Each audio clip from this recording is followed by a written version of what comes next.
Една година по трагедијата во Кочани. Помина една тешка година од страшниот пожар во ноќниот клуб Пулс, во кој животот го загубија 63 лица, а над 200 беа повредени. Како да беше вчера тоа злокобно неделно утро кога Македонија се разбуди со страшната вест за огромната загуба. И по цела една година останува отворено прашањето што се смени во градот на Истокот, но и воопшто во целата држава.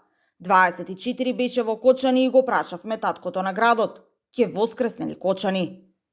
Ние како општина имаме голем број на проекти, меѓу кои најинтересни за едно општество се инфраструктурните, но работиме и на секое друго поле, работиме на културата, на образованието, на спортот, на културно-уметничките збиднувања во градот, враќање полека на градот во живот од после катастрофата, од таа агонија што ни се случи, од една година каде немавме никакви ни културни ни уметнички настани, каде и со право, бидејќи ова е трагедија од светски размери, полека се враќаме во нормала, се враќаме во живот, максимално ги охрабрувам и не се предаваме. Тоа само можам да кажам, дека уште похрабри може да излеземе од оваа ситуација, уште посилно и поснажно да застанеме и ќе се бориме до крај и секако ќе воскреснеме.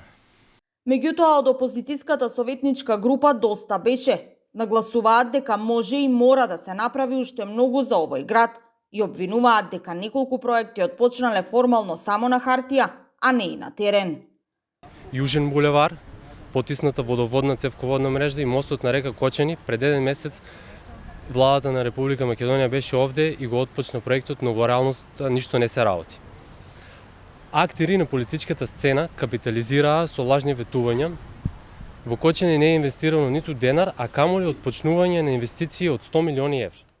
И по една година уште исто боли, ќе речат кочанчани, кои со солзи во очите си ја голтаат кнедлата во грлото која од кобниот ден се уште стои да подсетува на генерацијата што Истокот ја загуби во само неколку мигови. Таа флека тешко се брише, таа флека. Ти треба уште многу години ги треба. Треба се адаптира. Градот е веќе замрен.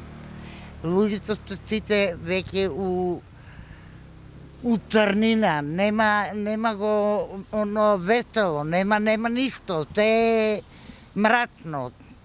Ќе воскресне ли некогаш градот? Тешко. Народот да се врне на тоа како што е бил, ќе му треба време.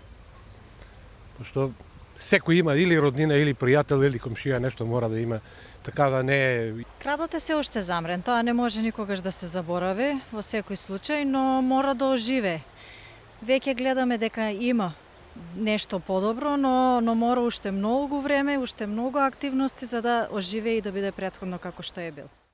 Процесот на закрепнување на повредените пак и понатаму трае и е тежок и бавен, а судските постапки и понатаму се забавуваат. И по една година од трагедијата семејствата на жртвите се уште немаат одговори за причините за смртта на нивните најблиски.